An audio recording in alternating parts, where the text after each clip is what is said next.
బ్రెజిల్లో 17వ బ్రిక్స్ శిఖరాగ్ర సదస్సులో పాల్గొన్నారు ప్రధాని నరేంద్ర మోదీ. పహల్గాం దాడిని బ్రిక్స్ దేశాలు ఖండించాయి. అంతర్జాతీయ ఉగ్రవాదంపై సమగ్ర ఒప్పందాన్ని త్వరగా ఆమోదించాలని బ్రిక్స్ దేశాలు పిలుపునిచ్చాయి. పహల్గాం దాడి మొత్తం మానవాళిపై జరిగిన దాడి అన్నారు మోదీ. భద్రతా మండలిని సంస్కరించాలని కోరారు. ఉగ్రవాదానికి వ్యతిరేకంగా పోరాడాలన్నారు భారత ప్రధాని మోదీ. తెలంగాణలో నేడు వన మహోత్సవం 2025 కార్యక్రమం జరపనుంది ప్రభుత్వం. రాజేంద్రనగర్ లో వన మహోత్సవంలో పాల్గొనున్నారు సీఎం రేవంత్ రెడ్డి. ఉదయం 9 గంటలకు వన మహోత్సవ కార్యక్రమానికి హాజరై మొక్కలు నాటనున్నారు. ఈ ఏడాది మొత్తం 80 కోట్ల మొక్కలు నాటాలని నిర్ణయించింది ప్రభుత్వం. ఢిల్లీకి చేరింది బనకచర్ల పంచాయతీ. ఇవాళ సాయంత్రం ఢిల్లీకి వెళుతున్న సీఎం రేవంత్ జలశక్తి మంత్రితో భేటీ కానున్నారు. బనకచర్లపై మరోసారి ఫిర్యాదు చేస్తారు.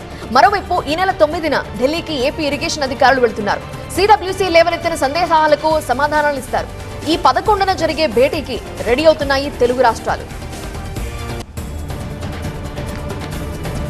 అచ్చంపేటలో ఇవాళ మంత్రులు పొంగులేటి శ్రీనివాసరెడ్డి, జూపల్లి కృష్ణారావు పర్యటించనున్నారు. నల్లమల ప్రాంతంలో పలు అభివృద్ధి పనులకు శ్రీకారం చుట్టనున్నారు. మన్ననూరులో ఇందిరమ్మ ఇళ్ల పట్టాల పంపిణీలో పాల్గొంటారు. వన మహోత్సవంలో భాగంగా మొక్కలు నాటనున్నారు మంత్రులు. ఉమ్మడి చిత్తూరు జిల్లాలో మామిడి కొనుగోలుకు ప్రభుత్వం చర్యలు చేపట్టింది. మామిడి కొనుగోళ్లపై సీఎంఓలో రోజువారీ సమీక్ష నిర్వహిస్తున్నారు. 3 కలెక్టరేట్లలో కమాండ్ కంట్రోల్ సెంటర్లు ఏర్పాటు చేశారు. రైతుల నుండి పల్స్ కంపెనీలు మామిడి కొనుగోలు చేయాలని ఆదేశాలిస్తున్నారు. ఎల్లుండి చిత్తూరు వెళ్లనున్నారు మాజీ సీఎం జగన్. బంగారుపాలెం మార్కెట్ యార్డ్లో రైతుల కష్టాలు తెలుసుకోనున్నారని మాజీ మంత్రి పెద్దిరెడ్డి తెలిపారు. చిత్తూరులో ప్రసిద్ధి చెందిన మామిడిని కొనేవారే లేరని, తూతు మంత్రంగా ప్రభుత్వం టన్నుకు 4,000 గిట్టుబాటు ధర ప్రకటించిందని విమర్శించారు. మామిడిని రోడ్డు పక్కన పడేసే పరిస్థితి వచ్చిందన్నారు. మామిడి రైతుల కష్టాలపై ప్రశ్నించేందుకు జగన్ వస్తున్నారని, ప్రభుత్వం ఇప్పటికైనా మామిడి రైతులను ఆదుకోవాలని కోరారు వైసీపీ నేతలు.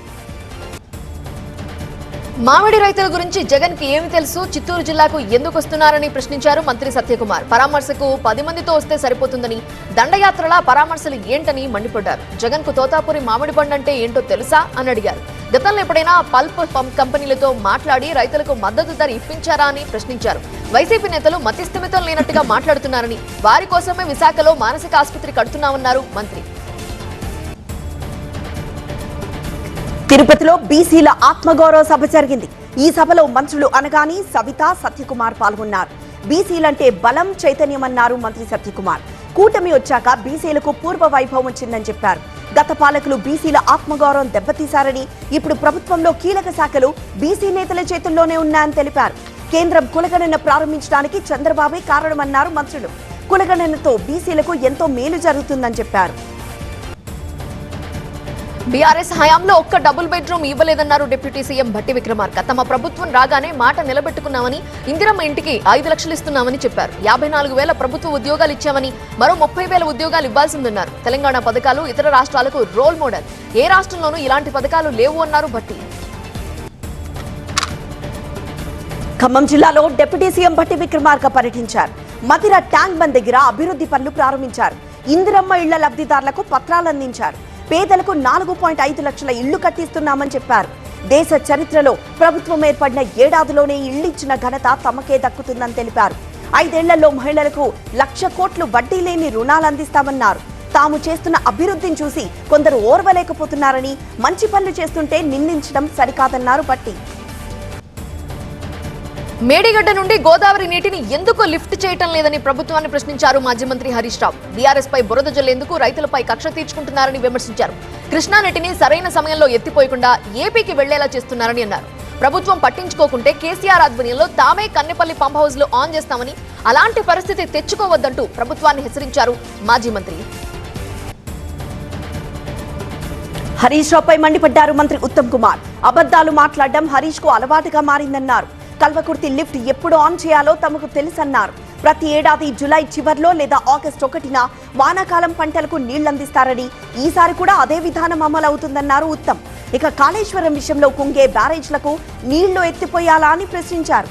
బీఆర్ఎస్ అసమర్థతతోనే మేడిగడ్డ కుంగిపోయిందని, అన్నారం, సుందిళ్ల ప్రమాదకర పరిస్థితిలో ఉన్నాయన్నారు. నీటి నిల్వ, ఎత్తిపోతలపై ఎన్డీఎస్ఏ సూచనల మేరకు నిర్ణయం తీసుకుంటామన్నారు ఉత్తమ్. రైతు సంక్షేమమే తమ ప్రభుత్వ ప్రాధాన్యత అన్నారు మంత్రి తుమ్మల నాగేశ్వరరావు. కేటీఆర్ హరీష్ లో నిరాశలో మాట్లాడుతున్నారని చెప్పారు. 21,000 కోట్లతో 25 లక్షల మందికి రుణమాఫీ చేశామన్నారు తుమ్మల. వారి రాజకీయ జీవితానికి ప్రజలు చరమగీతం పాడుతారని బీఆర్ఎస్ నేతలు ఇష్టానుసారం మాట్లాడుతున్నారని విమర్శించారు. ఎరువుల బస్తాలు ఇవ్వటం లేదు అనడం హాస్యాస్పదం అన్నారు. ఆగస్టుకి సరిపడా ఎరువులు ముందుగానే ఇవ్వాలని కేంద్రాన్ని కోరామన్నారు మంత్రి తుమ్మల. వరంగల్లో బీరన్న బోనాల వేడుక ఘనంగా జరిగింది. తొలి బోనం బీరన్నకే కావడంతో సంతోషంగా ఉందన్నారు మంత్రి కొండా సురేఖ. బోనాల జాతరకు ప్రభుత్వం అన్ని విధాలా సహకరిస్తోందని చెప్పారు. మొదటి బోనం వరంగల్ భద్రకాళికే అనుకున్నామని, కానీ కొన్ని కారణాల వల్ల సంకల్పం ఆగింది అన్నారు మంత్రి కొండా సురేఖ. వికారాబాద్ వైల్డర్నెస్ రిసార్ట్ కి వెళ్లారు ఎంపీ కొండా విశ్వేశ్వరరెడ్డి. రిసార్ట్ లో లోపాలపై గతంలో తాను ఫిర్యాదు చేసినా పట్టించుకోలేదన్నారు.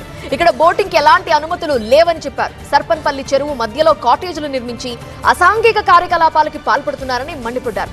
స్థానికులపై బీహార్ వ్యక్తులతో దాడి చేస్తున్నారని ఆరోపించారు. రిసార్ట్ ఆగడాల వెనుక తాండూరుకు చెందిన ఓ నాయకుడి అండదండలున్నాయన్నారు ఎంపీ కొండా విశ్వేశ్వరరెడ్డి. పెన్షన్ పంపిణీ పేరుతో డ్రామాలాడుతున్నారని విమర్శించారు మాజీ మంత్రి కారుమూరి నాగేశ్వరరావు. ఈవీఎంలతో మోసం చేసి గెలిచారని ఆరోపించారు. ఎన్నికల ముందు బాండ్లు ఇచ్చి ప్రజల్ని మోసం చేశారని మండిపడ్డారు.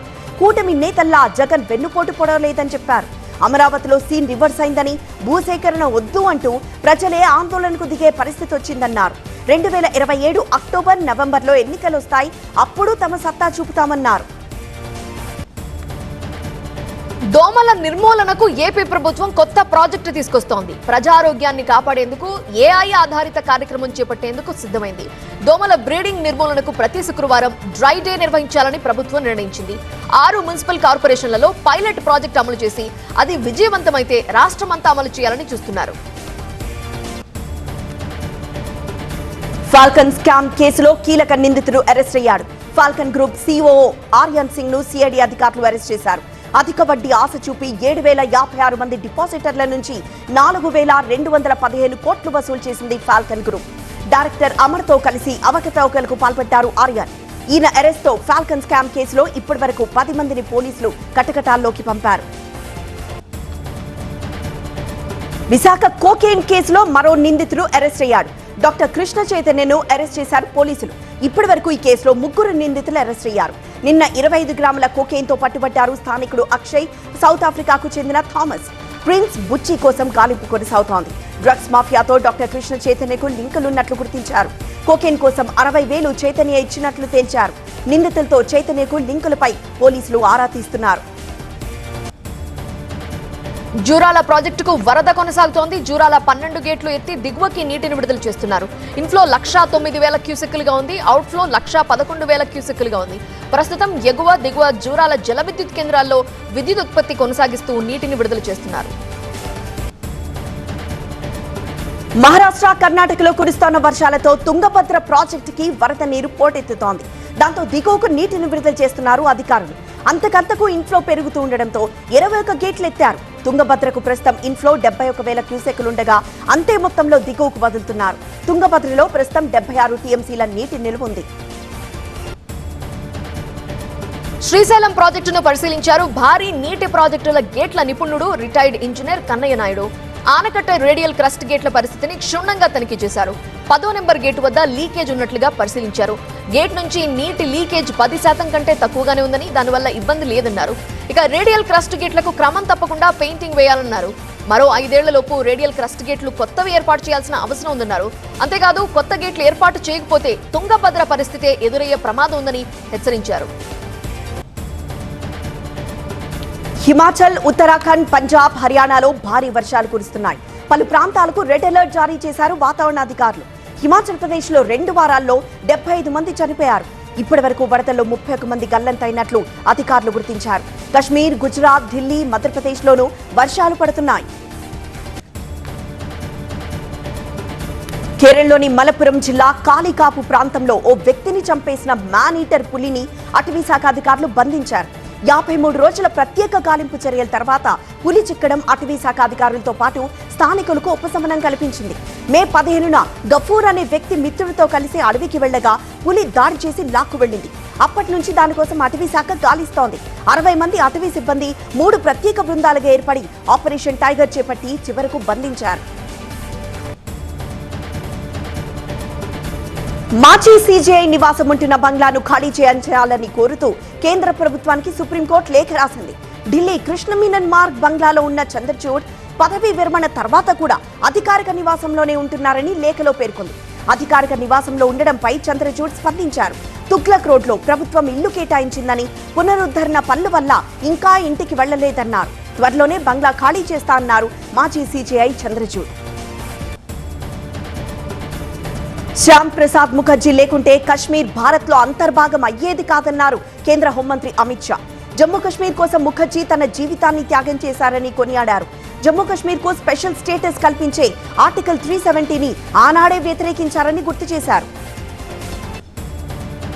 టిబెట్ ఆధ్యాత్మిక గురువు దలైలామా 90వ జన్మదిన వేడుకలు ఘనంగా జరిగాయి. ధర్మశాలలో కేక్ కట్ చేశారు దలైలామా. మానవతా విలువలు, శాంతి ప్రచారం చేసేందుకు కట్టుబడి ఉంటానన్నారు దలైలామా. టిబెట్ సంస్కృతి ప్రపంచానికి మానసిక ప్రశాంతత అందిస్తుందన్నారు. నేపాల్లో కూడా దలైలామా జన్మదిన వేడుకలు జరిగాయి. ఆయన జన్మదినాన్ని పండుగలా జరుపుకున్నారు అభిమానులు. దలైలామా కటౌట్లు ఏర్పాటు చేశారు. అక్కడ సాంస్కృతిక కార్యక్రమాలు ఆకట్టుకున్నాయి. పాకిస్తాన్ కు బాయ్ బాయ్ చెప్తున్నాయి బహుళ జాతి సంస్థలు. పెట్టాబేడా సర్దుకొని ఆ దేశం నుంచి పారిపోతున్నాయి. తాజాగా టెక్ దిగ్గజం మైక్రోసాఫ్ట్ తన 25 ఏళ్ల ప్రయాణాన్ని ఆపేసి ఆ దేశం నుంచి నిష్క్రమించింది. బర్మింగ్హామ్ టెస్ట్ లో భారత్ ఘన విజయం సాధించింది. ఇంగ్లాండ్ పై 336 పరుగుల తేడాతో గెలిచింది. భారత్ తొలి ఇన్నింగ్స్ లో 587 పరుగులు చేసింది. రెండో ఇన్నింగ్స్ లో 427 పరుగులు చేసి డిక్లేర్ చేసింది. ఇంగ్లాండ్ తొలి ఇన్నింగ్స్ లో 407కి ఆల్అౌట్ అయింది. ఇక రెండో ఇన్నింగ్స్ లో 271 పరుగులకి కుప్పకూలింది. బర్మింగ్హామ్ లో తొలిసారి టెస్ట్ గెలిచి భారత్ చరిత్ర సృష్టించింది. శుభ్మన్ గిల్ కెప్టెన్సీలో భారత్ కి తొలి విజయం అందింది. తొలి ఇన్నింగ్స్ లో డబుల్ సెంచరీ, రెండో ఇన్నింగ్స్ లో సెంచరీతో చెలరేగారు గిల్. దీంతో 1-1తో సిరీస్ ని సమం చేసింది భారత్. బర్మింగ్హామ్ టెస్ట్ లో విజయ్ భేరి మోగించిన భారత్ సరికొత్త రికార్డులు క్రియేట్ చేసింది. అక్కడ 58 ఏళ్లుగా గెలుపులేని భారత్ కొత్త చరిత్ర లిఖించింది. దిగ్గజాలకు సాధ్యం కాని రికార్డును అంతగా అనుభవం లేని కుర్రాళ్లు చేసి చూపించారు. టెస్టుల్లో ఆకాష్ దీపన్ కు ఇది తొలి 5 వికెట్ల ప్రదర్శన కాగా, 2 ఇన్నింగ్స్ లో కలిపి ఆకాష్ దీప్ 10 వికెట్లు ఖాతాలో వేసుకున్నాడు. విదేశాల్లో టెస్ట్ గెలిచిన పిన్న వయసు భారత కెప్టెన్ గా గిల్ నిలిచాడు. బర్మింగ్హామ్ లో ఇప్పటి వరకు 9 టెస్టులు ఆడిన భారత్ కు ఇది తొలి విజయం. పరుగుల పరంగా 336 స్కోర్ విదేశీ గడ్డపై టీమిండియాకు ఇది భారీ విజయం. 2016లో విండీస్ పై 318 పరుగులతో గెలవడమే ఇప్పటి వరకు అత్యుత్తమం.